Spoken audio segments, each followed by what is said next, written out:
Hi, welcome to another episode of Real Talk, Come Follow Me. Ganel-Lyn and I are really thrilled that you're here with us. This is going to be a tumultuous week, historically. It is. And I think this Emotions year as are much high. as any.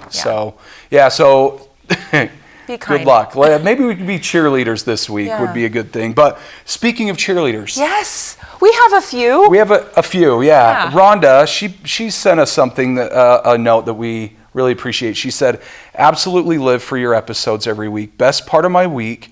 I love that they are short but filled, chock full. Keep it up. Don't you love chock So we full? will. I like that phrase. It's a weird phrase, but I like it. Yeah. Thanks, Rhonda. Thank you, Rhonda. We will keep it up. We will keep it up. And let's dive right in. Mormon 7 through 9. Mormon 7 through 9. 7 through 9, yes. And I speak unto you as if you were present. Right. Which is an interesting gift of a seer, to be able to move through time in a visionary way. Did you want to mention the Book of Mormon Bible? Yeah, so one of the connection? things I'll say, and I don't know if this is 100% true, but I find it's a good paradigm to think, because Moroni is going to talk about in these chapters about our day and the influence of the Book of Mormon. And so let me just give you one quick verse here. It's Mormon 7 verse 9. And it can be a little confusing because he says this and that.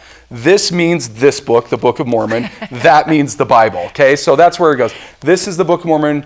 That is the Bible. So I'm going to read it in the clarifying way. He says, for behold, the Book of Mormon is written for the intent that you may believe the Bible. And if you believe the Book of Mormon, you will believe, or if you believe the Bible, you will believe the Book of Mormon also. And if you believe the Book of Mormon, you will know concerning your fathers and also the marvelous works which were wrought by the power of God among them. And so as you think about maybe some of the differences between the Book of Mormon, I've heard it explained this way, and I like thinking of this generally, and that is the Bible, especially the New Testament, has kind of it's like an eyewitness of Christ's life. Mm-hmm. So it's more how Jesus was born, how he was, baptized, and how he performed miracles, and how he was suffered in the garden and was crucified and so on, and resurrected. And so it's more of a how. Because all of that didn't happen in the Book of Mormon tends to focus more on why. And so we get a lot more in the Book of Mormon on why we need the atonement, the effects of the fall, and how the atonement is for much more than sin. It's for insecurity, weakness, any type of broken or woundedness. And so maybe that might be a way you think of the Book of Mormon, is it's more focused on why Christ did what he did. I really appreciate that, because I think sometimes there's a little bit of a debate of like the Bible, the Book of Mormon, right? Mm-hmm. And who needs more of our heart? And I think it gives us a different perspective. I love... Yeah. A how and a why put together. A this and a that. And so you can see a this and a that so that you can see the marvelous works of God. I love that. I love that and appreciate that. Chapter 7 is, I think, talking about a little bit of what we discussed last week, about our circle of influence and what that looks like. In verse 4, it says, know ye that ye must lay down your weapons of war and delight no more in the shedding of blood, and take them not again, save it be that God shall command you. Now, most of us are not, unless you're in active military duty, you're not thinking about weapons as actual weapons, but especially this week with the election, I think social media has shown a war of words that we all seem to easily participate in. Yeah, you can hurt someone maybe even worse without a physical weapon. Yeah, and the weapons of an unkind word, I think it can be even more painful. And so just in October conference, our prophet was pretty clear about one area in which we've used words maybe to hurt one another. And he said this, President Nelson said, our black brothers and sisters in the world over are enduring the pains of racism and prejudice. Today I call upon our members everywhere to lead out in abandoning attitudes and actions of prejudice. And he added, I plead with you to promote respect for all of God's children. And I think what a powerful invitation for all of us to check ourselves, right? Where are our biases? Where are we hiding behind a screen and we're saying things maybe online that we would never say if we were in person? But those words are hurtful. And I think more than anything, as the Savior is preparing to return, he's watching us hurt each other and tear each other apart with words more often than on a battlefield. Yeah, and I think it's a significant way to really think. I hesitate to ever get to the point where it's like, well, that doesn't apply to me, especially when it comes to something as significant. There is clearly hurt going on because of this. And multiple prophets Yeah. or apostles spoke about this in conference. President Nelson just seemed to be very clear and emphatic about it. And generational pain, you know, whether we're talking about race issues or other trauma, that sometimes when we meet someone, we don't realize they're bringing generations of pain in their work life or home life, and interacting socially with each other in a more tender way, to just acknowledge that we don't maybe have the history of the person we're interacting with, and so be careful and check yourself about the words you're using. Yeah. So when we go in here, I'm going to kind of shift gears a little bit. Moroni's book is interesting. It says in there, I know your day and I can see your doing. He has a very clear vision of what's happening for us. But it seems like he has no idea what's happening with himself, because he tries to end the Book of Mormon at least 3 times. And then it's like, surprise, I'm still alive. I guess I'll write more. Do you ever have that where you say goodbye? Like, my kids are always like, Mom, you already said goodbye. I'm like, let's do it one more time. Now I'm going to call it the Moroni farewell. The Moroni farewell. 3 times. It's just like he keeps doing it. So I'll do this really quickly, and I'm sure you'll see this in other Come Follow Me resources. But his first farewell is right here at the end of Mormon chapter 9. You know, and he says right at the end, and may he bless them forever through faith on his name, or through faith on the name of Jesus Christ. Is that verse 37? Amen. Verse 37, yeah, chapter 9, verse 37. So there's one farewell, and then it's like, he's like, oh, I'm still alive. I guess I'm here. Let's put the Book of Ether in and then add some more. And so, or actually says, let's put the Book of Ether in. So at the end of Ether 12, verses 38 through 41, is a second farewell. He's like, well, I told you all about the Jaredites. Yeah. And he tends to get more optimistic. Yes. Like maybe he's getting older. He's like, no, I'm dying next week. I know I am. And then the third one is, of course, at the end of the actual Book of Mormon in Moroni chapter 10 at the end there. And so anyway, it's just interesting. It's almost like I'm still alive. I guess we'll keep going. And you can kind of see him soften towards himself, because he does say let me see if I can find it really quickly, in chapter 8 at the beginning, it's so sad. Verse 3, and my father was killed by them. So we get his dad passes away, and I remain alone to write the sad tale of the destruction of my people. You can just hear him like just tears as he's writing this in the plates. And then he says, whether they slay me, I have no idea. And whether I write to hide up the records in the earth, and whether I go, it really doesn't matter. It doesn't matter where I go. I don't know if they're going to kill me. I don't have any more ore. Apparently he finds more because he writes more. But he's like, I have none, and I'm alone, and I have not friends nor whither to go. You just imagine the loneliness he's sitting in. But you'll notice a more optimistic Moroni as you continue on. But right here, it's pretty sad. When you were just talking, I was thinking about our Real Talk audience that are maybe grandparents and or great-grandparents, and they're watching their friends and loved ones pass on, and they're still here. And oftentimes, I think that demographic wonders how much of a use they are, especially during COVID, and they've had to isolate. I don't know, as you were talking, my heart was turning towards them that Moroni gets you.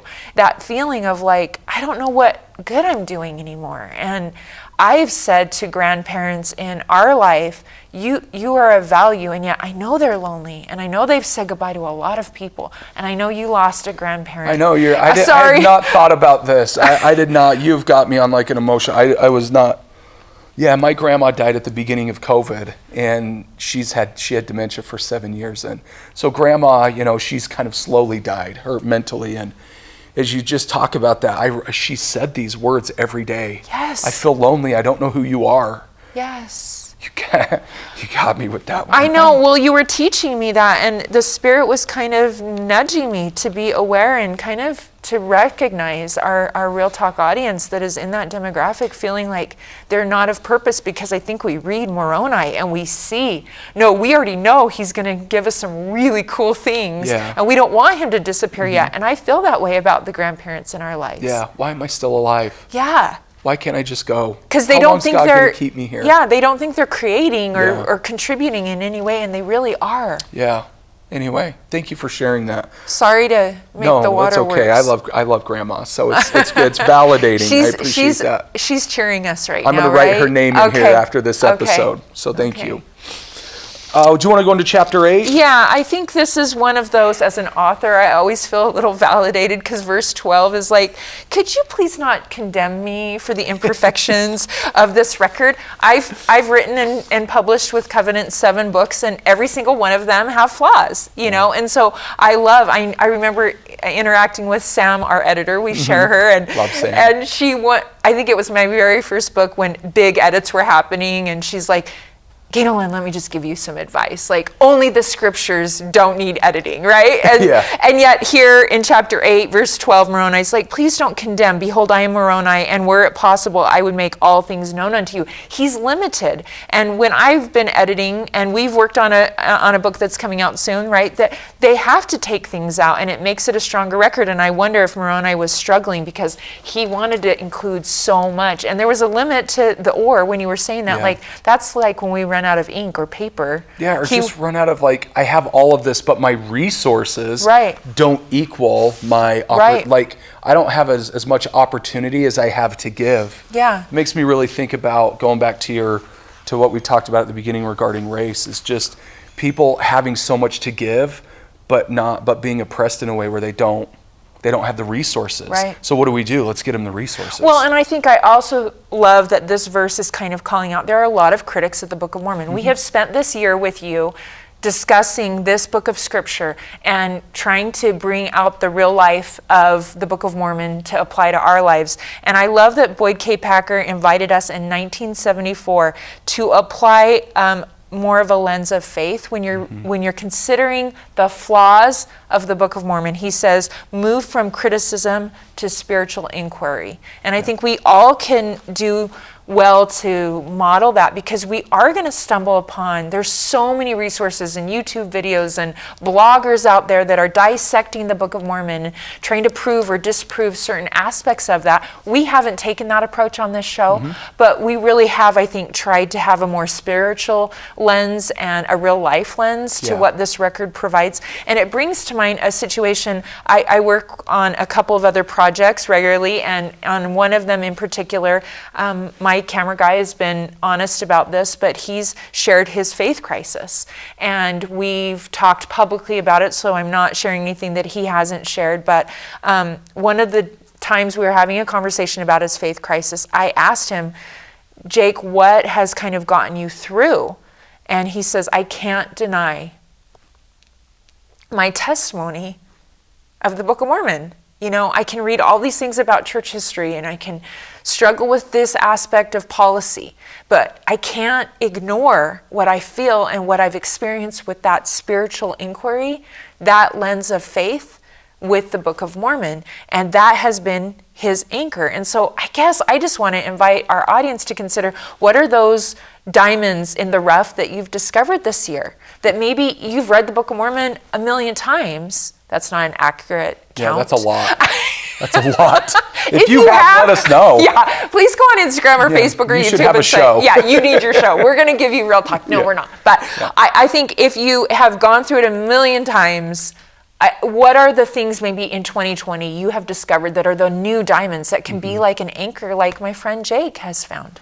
That's really interesting because, you know, I've read through the Book of Mormon a few times. I'm not quite to a million. Not a million. I'm just halfway there. But you are a seminary teacher. I'm halfway there. But I actually, honestly, I picture this, and I know it's a goofy way of thinking about it, but when I open my Book of Mormon and I'm in this mindset, I think about, like, oh, it's going to sound funny. Don't make fun of me. I won't. It's almost like opening the closet to Narnia. Oh. It's like a portal, you know what I mean? That the wardrobe? Yeah, the wardrobe. So it's like opening it up and going into a different world, and it's a place where God can talk to me. I would never make fun of a C.S. Lewis reference. Well, yeah. But anyway, I think about that. I'm like, okay, take me where I need to go. Take my heart, my mind where I need to go.